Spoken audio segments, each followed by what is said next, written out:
Look at us playing in garbage water. More garbage water. Yay, garbage water. Here's a hint for all you people at home. Don't do that. No. Quite a few brands you recognize. Yep. Oh yeah, and you actually like checked it multiple times. Just garbage. Garbage. Trash heap. Your persistent garbage habit shows no signs of payoff.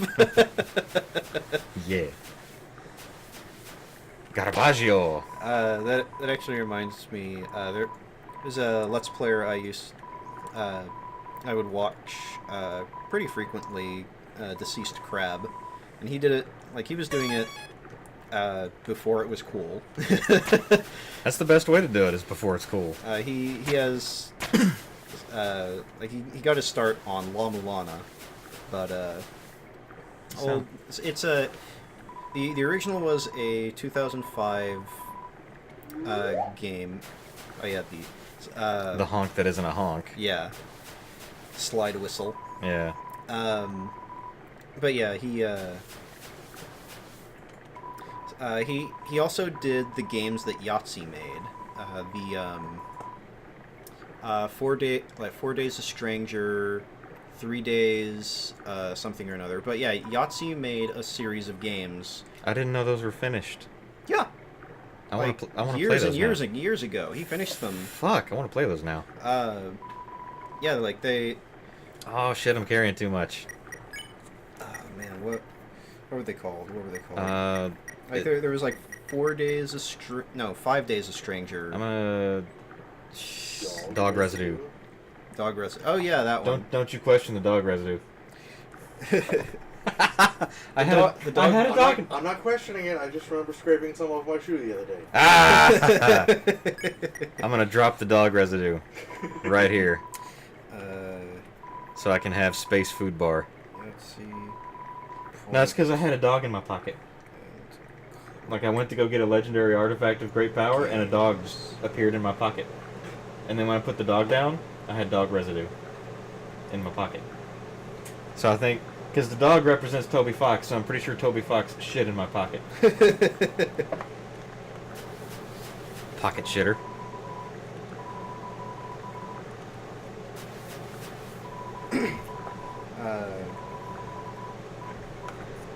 I'm trying to think. I've got to fight this thing regardless, right? Whether I hit it or not. Yeah. Okay, I'm not gonna hit it. Since I'm being, total pacifist, I'm not gonna hit it. I haven't hit anybody yet, I don't think. No, you ice cap. Okay, I hit ice cap, but that was for a purpose. Right. To do something I hadn't done before. Each other's eyes for a moment. Bye. Da-na. Gutsman's ass. It's totally what that is. Yeah. Makes me wonder if Toby is familiar with that meme. I'm like this sounds like a Mega Man, like a Mega Man. I'm in the room talking to Mega Man song. Yeah, it does actually. From the first one. Like for the first or like the X series. Specifically the X series. Yeah. I should have specified the first X. When the boss is like powering up and shit.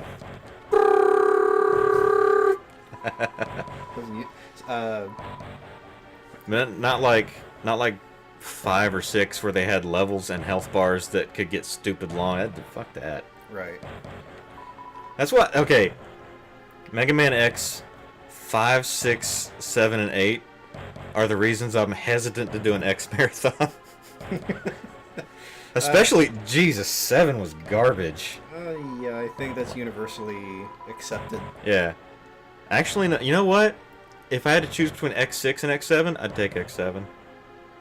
I really would, because X6 was harder than it needed to be. So it was hard in ways than it should have not have been. It shouldn't have been that hard for those. Trilby was Yahtzee's character. Okay. 5 Days a Stranger, 7 Days a Skeptic, Trilby's Notes, and 6 Days a Sacrifice. Those are like adventure games? They are point-and-click survival horror games. Neat. Yeah, and each of them controls a bit differently. Like one of them you only control with the mouse. One of them you only control with typing in commands. And there's others where it's a mix of them. Oh yeah, I remember this now. Okay. I remember this now. It took me a second.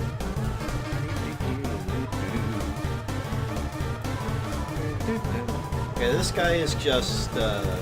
Yeah, this isn't like a fight. This is a get them to damage him for you. Yeah, the first phase is pure. Like they have. So the first phase is just hit him with his own attack so many times, and I'm pretty sure the second phase is timed. Yeah. Like after he attempts so many attacks, it ends. But he has to be hit a certain number by a certain number of projectiles, I think. Yeah, fucked him up on that one. Doesn't seem much for conversation. No one is happy with this. But Deceased Crab did a playthrough of the Yahtzee games. Yep, now he's moving. And in one of them, in the first, Yahtzee did a game with the character Trilby before this series, I believe, and where Trilby was just, Trilby was a gentleman thief, and he's stealing from basically other criminals or people who don't, who did, from rich folk or other criminals. That's his shtick.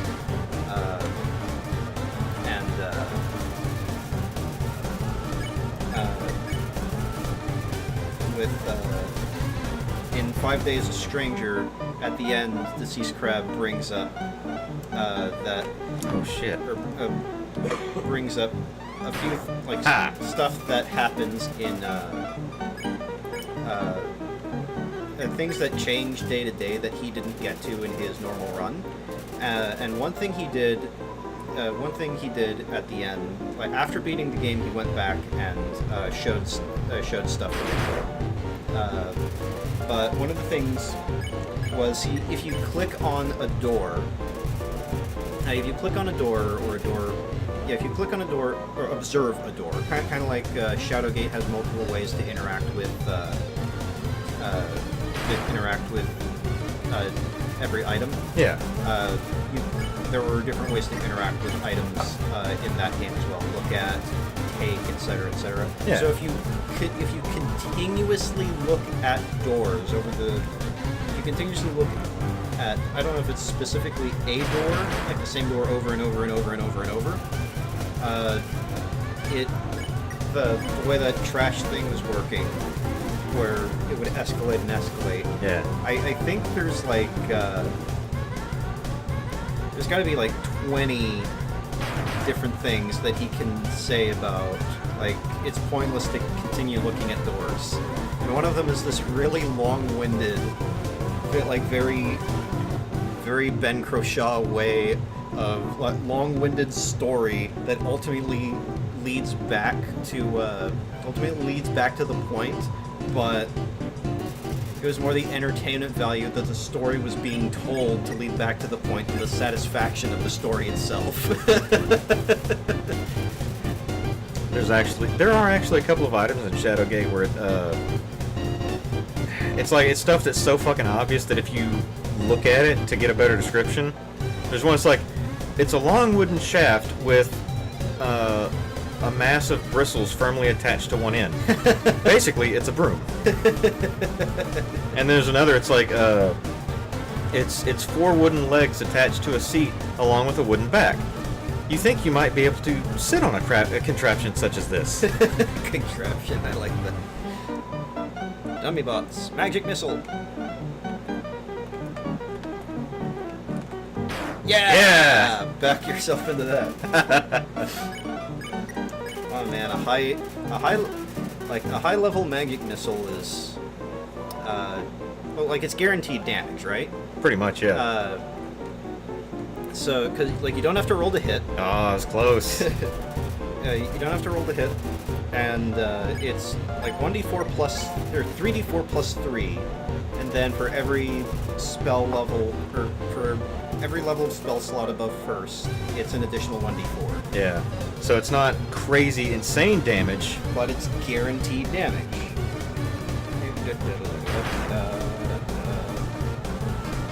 Yeah, walk it's- right into it. And it's very useful because of that. It's also doubly useful because it's force damage. And force damage is very, very few things are resilient or immune to force damage. Yeah.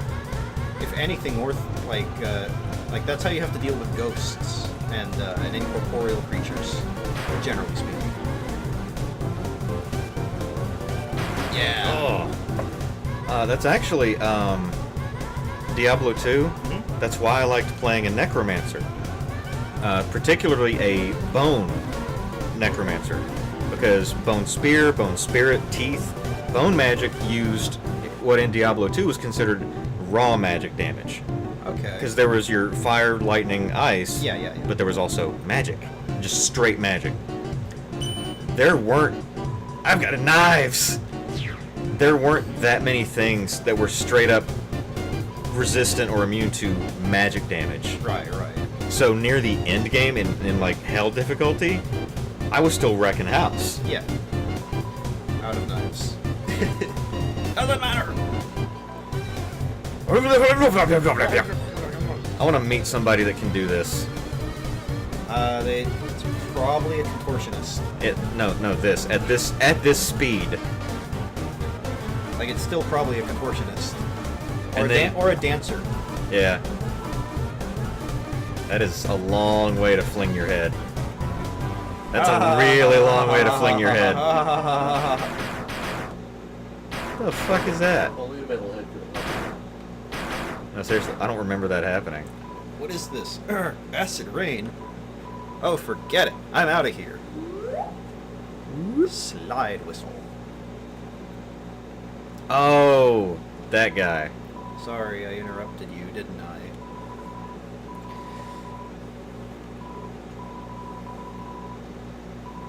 No, we weren't. Dot. That's a lot of dots. Yeah. Well, I'm going to head home now. Feel free to come with if you want. Oh yeah, the lie on the ground and feel like garbage. Yeah. Totally optional. You can always come back to him later. No, see, I like doing that because it's a nifty effect. Definitely.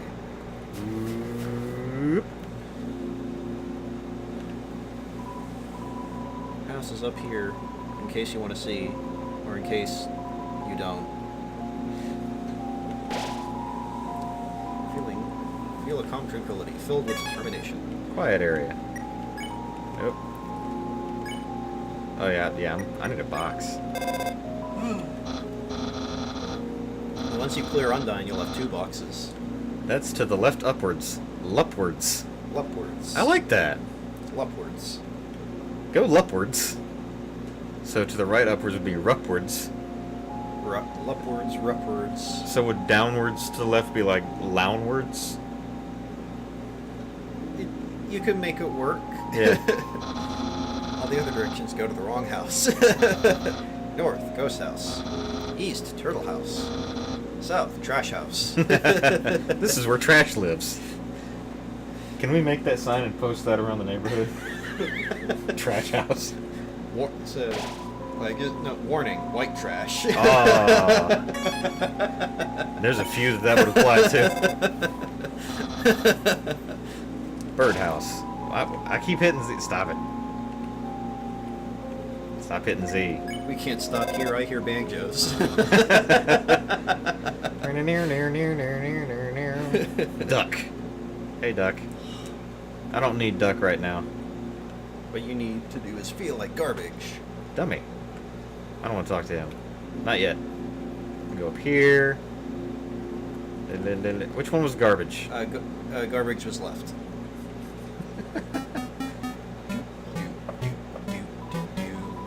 I believe you have to try and eat the same. So you have to accept his food offer. Yeah. Are you hungry? Something to eat.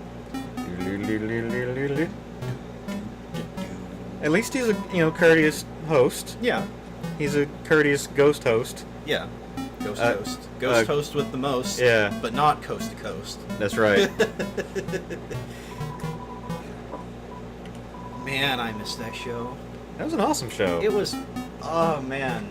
That's I laughed every single time he blew up Zorak. That is Zorak is okay. That's the one line of Spanish I remember. Yeah, you're gonna have to. I forget which episode it was, but Zorak was speaking Spanish a lot, and the one thing I remember is "Tengo que ir a las tiendas a comprar mantequilla y queso." God. That is all I remember. When it comes to this, like, I don't speak Spanish. I remember that line. Right. And if I remember correctly, Peter Cullen was Moltar. That wouldn't surprise me.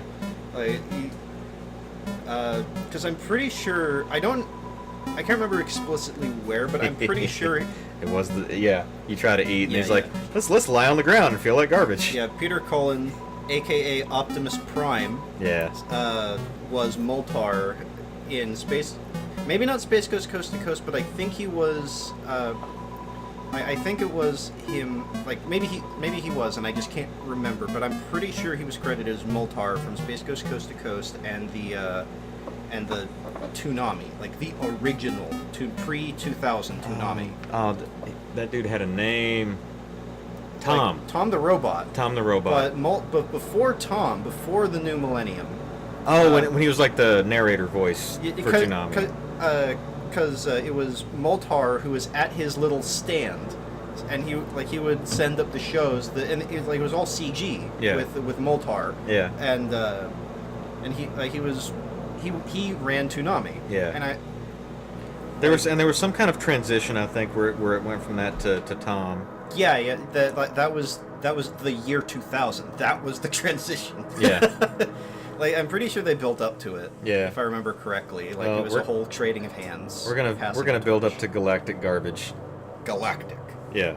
Intergalactic planet garbage.